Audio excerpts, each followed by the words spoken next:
মাই god, দেশে ফিরি বুবলিকে নিয়ে এ কি বলল ঢালিউড কিং। শাকিব খানও এমন কথা বলে বুবলিকে নিয়ে কেউ ভাবতে পারেনি। চলুন তাহলে বিস্তারিত জেনে নেওয়া যাক। ইতিমধ্যে দেশে ফিরেছে ঢালিউড কিং শাকিব খান। শাকিব খান দেশে ফিরি একের পর এক সুসংবাদ দিয়েই চলেছে।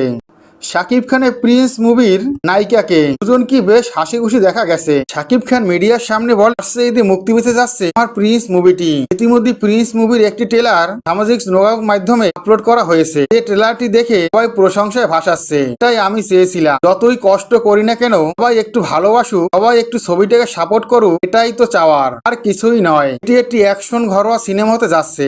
এর আগে কখনো বাংলা ইন্ডাস্ট্রিতে এই ধরনের সিনেমা তৈরি হয়নি। এই প্রথম এরকম একটা সিনেমা তৈরি হলো যেখানে ভরপুর বিনোদন, ভরপুর অ্যাকশন, ভরপুর রোমান্টিক দেখা যাবে। হলে আসবেন, হলে এসে ছবিটি দেখবেন। ভালো বা খারাপ যেটাই লাগুক না কেন কমেন্ট করবেন। আশা করি ছবিটি ভালোই লাগবে। তবে শাকিব খান কথা বলার ফাঁকি এক মিডিয়া সাংবাদিক প্রশ্ন করে, আপনি এতদিন তো দেশের বাইরে ছিলেন, কি বীর বুবলির কথা মনে পড়েনি?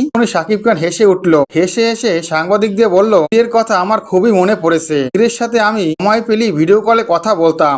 বুবলির সাথেও আমার ফোনে কথা হতো, খুব ব্যস্ত থাকে তো তেমন একটা কথা হয়নি। বীরের সাথে আমার ভিডিও কলে সুযোগ পেলেই কথা হতো। বুবলিকেও ফোন দিয়ে কথা বলতাম। শাকিব খানের এমন বক্তব্য সবার মন কেড়েছে। সবাই বুঝতে পেরেছে শাকিব খান বুবলি ও বীরকে কতটা ভালোবাসে। বিদেশে গিয়েও এত ব্যস্ততার মাঝেও বীর ও বুবলিকে একটু সময়ের জন্য বলেনি ঢালিউড কিং। এই ধরনের আপডেট পেতে আমার চ্যানেলটি সাবস্ক্রাইব করে বেল আইকন অন করে রেখো। ধন্যবাদ।